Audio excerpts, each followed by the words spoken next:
ಬೆಳಗಾವಿ ಜಿಲ್ಲೆ ಅಥಣಿ ತಾಲೂಕಿನ ಎಲ್ಲ ತಳವಾರ ಸಮಾಜ ಬಾಂಧವರಿಂದ ಕಪ್ಪು ಬಟ್ಟೆಯನ್ನು ಧರಿಸಿ ಶಿವಾಜಿ ವೃತ್ತದಿಂದ ಅಂಬೇಡ್ಕರ್ ಸರ್ಕಲ್ ಮಾರ್ಗವಾಗಿ ಮಿನಿ ವಿಧಾನಸೌಧದವರೆಗೂ ಮೌನ ಬೃಹತ್ ಮೆರವಣಿಗೆಯನ್ನು ನಡೆಸಲಾಯಿತು.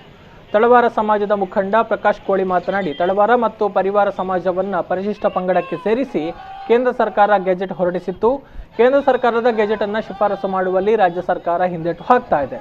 ರಾಜ್ಯ ಸರ್ಕಾರಕ್ಕೆ 10 ದಿನಗಳ ಗಡುವು ಕೊಡಲಾಗಿದ್ದು, ಅಷ್ಟರ ಒಳಗೆ ನಮಗೆ ಎಸ್ಟಿ ಪ್ರಮಾಣ ಪತ್ರ ಕೊಡಬೇಕು, ಇಲ್ಲದಿದ್ದರೆ ಮುಂದೆ ಬರುವ ಎಲ್ಲ ಚುನಾವಣೆಗಳನ್ನು ಬಹಿಷ್ಕರಿಸಲಾಗುತ್ತೆ ಅಂತ ಎಚ್ಚರಿಸಿದರು. ಚುನಾವಣೆಯನ್ನು ಬಹಿಷ್ಕಾರ ಮಾಡುವಂಥ ವಿಚಾರವನ್ನು ಈಗ ಕರ್ನಾಟಕ ಸರ್ಕಾರಕ್ಕೆ ಈ ಮುಖಾಂತರ ತಿಳಿಸಿದ್ದೇವೆ. ಆದ ಕಾರಣ ಆದಷ್ಟೇ ಜಲ್ದಿ ನಮ್ಮ ಎಸ್ಟಿ ಪ್ರಮಾಣ ಪತ್ರವನ್ನು ನಮ್ಮ ಸಮಾಜಕ್ಕೆ ಕೊಟ್ಟು ಕರ್ನಾಟಕ ಸರ್ಕಾರ ಸಹಕಾರ ಕೊಡಬೇಕಂತ ಈ ಮುಖಾಂತರ ಕೇಳ್ಕೊತೀನಿ. ಕೊಡದೇ ಹೋದಲ್ಲಿ ನಾಳೆ ಏನು ಬರುವಂಥ 10 ದಿವಸ ಕೊಡದೇ ಹೋದ ಉಗ್ರ ಹೋರಾಟಕ್ಕೆ ಸರ್ಕಾರನೇ ಹೊಣೆ ಆಗುತ್ತಂತ ಈ ಮುಖಾಂತರ ತಿಳಿಪಡಿಸಲಿಕ್ಕೆ ಇಚ್ಛೆ ಪಡ್ತೇನೆ.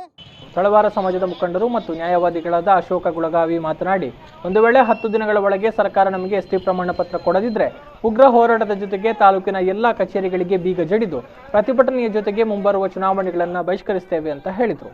ಮುಂದಿನ ದಿನಗಳಲ್ಲಿ ತಳವಾರ ಸಮುದಾಯಕ್ಕೆ ಇನ್ನು 10 ದಿನದ ಗಡುವನ್ನು ಕೊಟ್ಟಿರ್ತೇವೆ ನಮ್ಮ ಬಂಧುಗಳು ಇವತ್ತಿನ ಮನವಿಯಲ್ಲಿ. ಇನ್ನು 10 ದಿನಗಳಲ್ಲಿ ನಮಗೆ ತಳವಾರ ಸಮುದಾಯಕ್ಕೆ ಎಸ್ಟಿ ಪ್ರಮಾಣ ಪತ್ರ ಕೊಡದೇ ಹೋದಲ್ಲಿ ಮುಂದಿನ ದಿನಗಳಲ್ಲಿ ಎಲ್ಲ ಸಕಲ ಸರ್ಕಾರಿ ಕಾರ್ಯಾಲಯಗಳನ್ನ ಕೀಲಿ ಹಾಕುವ ಮೂಲಕ ಬಂದ್ ಮಾಡ್ತೀವಿ ಅಂತ ನಾವು ತಳವಾರ ಸಮುದಾಯದ ವತಿಯಿಂದ ಅಥಣಿ ತಾಲೂಕಿನಿಂದ ಎಲ್ಲ ಸಮುದಾಯಕ್ಕೆ ವಿನಂತಿ ಮಾಡಿಕೊಳ್ತಾ ಇದ್ದೀವಿ. ಸಂದರ್ಭ ಮುಖಂಡರಾದ ಶಂಕರ ಕೋಳಿ, ತಳವಾರ ಸಮಾಜದ ಮುಖಂಡರಾದ ಸಂಜೀವ ತಳವಾರ, ಬಾಪು ಗಸ್ತಿ, ಪ್ರಕಾಶ್ ಗಸ್ತಿ, ಮಲ್ಲಿಕಾರ್ಜುನ ದಳವಾಯಿ ಉಪಸ್ಥಿತರಿದ್ದರು.